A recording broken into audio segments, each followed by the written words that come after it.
दोस्तों नमस्कार।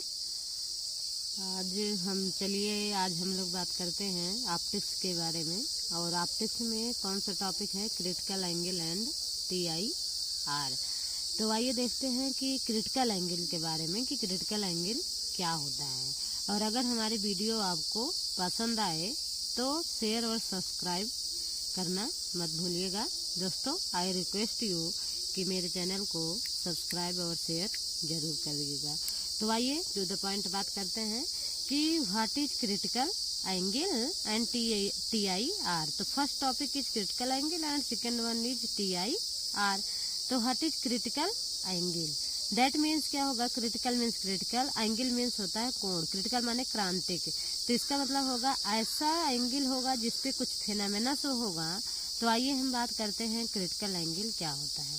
हमेशा एक कंडीशन होगी, क्रिटिकल एंगल जो होगी जब रे, क्रिटिकल एंगल वहां मिलेगा जब रे डेंसर से कहाँ जाए? डेंसर मीडियम से रेयर मीडियम में जाएगा, तभी आपको क्रिटिकल एंगल मिलेगा। अदरवाइज आपको क्रिटिकल एंगल नहीं मिलेगा। तो first condition is that when ray must go from denser to rarer. तो आइए यहाँ बात करते हैं कि ये हमारा डेंसर मीडियम है और ये हमारा रेयर मीडियम है। इधर का डेंसर है और इधर का रेयर है। अब हम देखिए, हम लोग रिफ्लेक्शन में पढ़े थे या कहीं भी पढ़े थे, रिफ्रैक्शन में पढ़े थे कि जब हमारी रे कोई जाती थी रेयर टू डेंस जाती थी तो वो टुवर्ड द नॉर्मल हो जाती थी। तो जब हमारी रे डेंस टू रेयर जाएगी तो अवे द नॉर्मल हो जाएगी। तो अगर हम किसी भी एंगल आई पे इंसिडेंट कराएं किसी रे को, तो अगर उसका रे के जाने के डायरेक्शन ये थी तो अब ये क्या हो जाएगा? थोड़ा सा क्या हो जाएगी? अवे हो जाएगी नॉर्मल से, थोड़ा इतना दूर हो गई। अच्छा, अब हम अगर एंगल इंसिडेंट एंगल इस पे किए, फिर इस पे किए, फिर इस पे किए, ऐसे ऐसे करते करते ये दूर भागती गई। इसको हम बढ़ाते गए। एक एंगल हमको ये मिलेगी जब आपकी रे बढ़ते सरफेस से टच होते पास हो जाएगी। तो दिस रे इज कॉल्ड रिफ्लेक्टेड रे। और जब इस सरफेस से टच होते हुए पास हो जाएगी तो आपका रिफ्रैक्शन एंगल R कितना हो जाएगा? 90 डिग्री। तो ये कितना हो जाएगा? इंसिडेंट एंगल क्या बोलेंगे? Critical angle. दैट मीन्स कि what is the critical angle? तो critical angle is that angle at which if I is equal to IC। Incident angle critical angle तब कहा जाएगा जब if I is equal to IC then R is equal to 90 degree. कहने का मतलब ये है कि इंसिडेंट एंगल को क्रिटिकल एंगल तब बोलेंगे जब रिफ्लेक्टेड एंगल कितना हो जाए? 90 डिग्री हो जाए।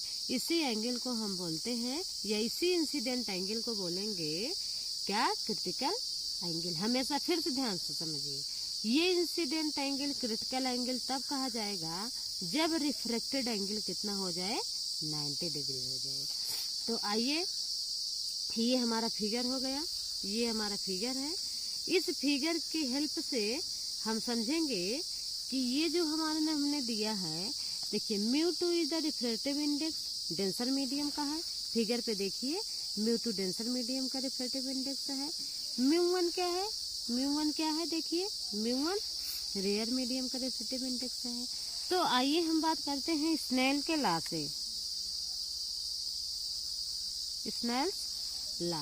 स्नेल का लॉ कहता है sin I upon sin R is equal to refractive index. तो आइए बात करते हैं sin IC।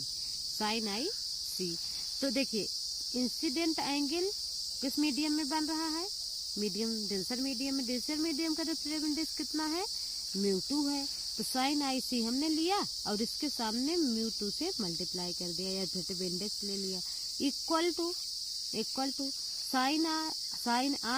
sin R refractive angle ये हुआ। और किस मीडियम में ये बन रहा है? μ1 में। तो हमने क्या लिया? sin R। अच्छा, क्रिटिकल एंगल के लिए क्या होगा? क्रिटिकल एंगल के लिए μ2 sin IC इक्वल टू μ1, और R कितना होगा, रिफ्रैक्टिव एंगल कितनी होगी 90 डिग्री, तो हम 90 डिग्री लिख दिए साइन 90। अब देखिए ये साइन 90 हो गया, तो साइन 90 हो गया, साइन 90 की वैल्यू कितनी होती है 1, तो μ1 इंटू 1 इक्वल टू μ1। अब यहाँ पे देखिए μ2 साइन IC। अच्छा μ1 अगर एयर हो तो उसके लिए हम 1 लेते हैं, रिफ्रैक्टिव इंडेक्स एयर का कितना है 1 है, तो μ2 को हम म्यू लिख दें, तो हम देखते हैं म्यू IC इक्वल टू 1, 1 कहाँ से आ जाएगा, μ1 का रिफ्रैक्टिव इंडेक्स 1 है और साइन 90 की वैल्यू 1 हो गई, तो हम देखेंगे mu equal to 1 upon sine IC, 1 इधर है और साइन IC को इधर से ट्रांसपोज कर दीजिए, तो mu equal to 1 upon sine IC। इसका मतलब होता है कि अगर हमें रिफ्रैक्टिव इंडेक्स मालूम होगा तो क्रिटिकल एंगल हमें मालूम कर लेंगे, या अगर हमको क्रिटिकल एंगल मालूम है तो हम क्या कर देंगे, रिफ्रैक्टिव इंडेक्स मालूम कर सकते हैं। तो आइए sine IC equal to 1 upon mu, तो आइए देखते हैं ग्लास के लिए इंसिडेंट क्रिटिकल एंगल क्या होगी। तो ग्लास के लिए रिफ्रैक्टिव इंडेक्स क्या होता है 1.5, डिफरेंट ग्लास के डिफरेंट होते हैं, हमने ये जनरल वाला जो है वो लिए हैं, तो ग्लास का रिफ्रैक्टिव इंडेक्स कितना हो गया 1.5। अब इस फार्मूले से देखिए साइन IC इक्वल टू 1 अपान 1.5, 1.5 को आप 3/2 लिख सकते हैं, 2 ऊपर चला जाएगा 2/3 हो जाएगा, साइन IC इक्वल टू 0.67, 3 इसको डिवाइड करेंगे जब आप तो 3.06 जाए 18 2 6 आएगा 67, तो साइन IC इक्वल टू 0.67 हुआ, तो IC equal to sine inverse 0.67। अब हम बात करते हैं, देखिए यहाँ पे साइन जो 30 डिग्री है उसकी वैल्यू 1/2 होती है 0.5 हो जाएगा, और जो 45 डिग्री होती है उसकी वैल्यू होती है 1/2, तो आपका आ जाएगा 0.7 समथिंग, तो मतलब इसी के बीच में लाई करेगा, इसीलिए आप साइंटिफिक कैलकुलेटर से इसको जब आप फाइंड करेंगे तो आपको आएगा लगभग 42 डिग्री, तो मतलब कि critical angle for the glass कितना हो जाएगा 42 डिग्री 42 डिग्री। ऐसे अगर आपको किसी का भी रिफ्रैक्टिव इंडेक्स मालूम हो, जैसे केरोसिन हुआ, ग्लास हुआ, वाटर हुआ, इन सब के भी रिफ्रैक्टिव इंडेक्स आपको मालूम है, आप जानते भी हैं, नहीं तो एनसीईआरटी की बुक में है, तो उनका इंसिडेंट एंगल आपको पता चल, जैसे डायमंड हुआ तो इन सब का इंसिडेंट एंगल आपको पता चल जाएगा। अब आइए बात करते हैं TIR का, टोटल इंटरनल रिफ्लेक्शन। सबसे पहले देखिए फिगर है हमारा, जब भी रे, मैंने क्रिटिकल एंगल की बात किया था कि जब I equal to I sin R equal to 90 degree, अब फिर यहाँ पे बात आती है कि IC को और बढ़ा दें, तो और बढ़ा दें तो ये रे इस मीडियम में लौट आएगी, इस मीडियम में लौट आएगी ये रे, तो ये रे तब यहाँ ना जाके, जब ये रे यहाँ होगी तो अब यहाँ आना शुरू हो जाएगी। आप एंगल बढ़ाते जाइए, IC से बढ़ाते जाइए ज्यादा, और आपको ये रे इसी मीडियम में लौटती चली आएगी। तो आपका T हो गया टोटल की टोटल रे, इंटरनल माने अंदर की तरफ, और रिफ्लेक्शन, ये फेनोमेना रिफ्रैक्शन का नहीं है, क्योंकि इसी मीडियम में लाइट रिटर्न भी आ रही है, इसीलिए ये फेनोमेना रिफ्रैक्शन का ना होकर रिफ्लेक्शन का है, इसीलिए इसको हम बोलते हैं TIR, टोटल इंटरनल रिफ्लेक्शन इसीलिए बोलते हैं क्योंकि ये उसी मीडियम में लौट के आ रही है।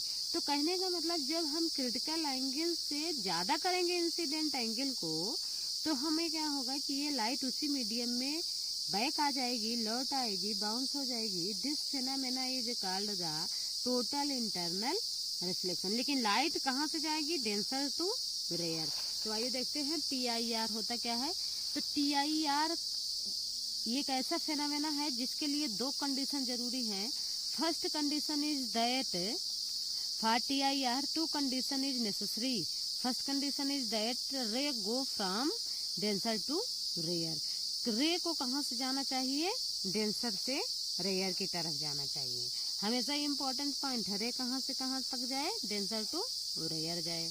और दूसरा पॉइंट ये है, इंसिडेंट एंगल जो है वो हमारा क्रिटिकल एंगल से क्या होना चाहिए, ज्यादा होना चाहिए। दैट मीन्स कि I is greater than the IC। Incident, जैसे अभी हम लोग ग्लास पे लिए, ग्लास के लिए हम लोग देखें इंसिडेंट क्रिटिकल एंगल कितना हुआ 42 डिग्री। अब अगर हमको ग्लास के लिए टोटल इंटरनल रिफ्लेक्शन लेना है तो हमको इंसिडेंट एंगल को 42 से ग्रेटर होगा, तो 42 से ग्रेटर होगा तो होगा कितना, तो आई को हमको 43, 44, 45, चाहे जो जितना 42 से ग्रेटर होगा तो हमें देखेंगे ग्लास में टोटल इंटरनल रिफ्लेक्शन का फेनामेना देगा। ठीक, तो कहने का मतलब फिर से हम आइए पॉइंट पे डिस्कस कर लेते हैं। Command the important point, what is TIR? So we say that when light go from denser to rare, if the incident angle is greater than the critical angle, then the light is come back in the same medium. This phenomena is called the total internal reflection. Why we call the reflection? Because light becomes back in the same medium. Okay, तो TIR के लिए ये दो condition बहुत necessary है।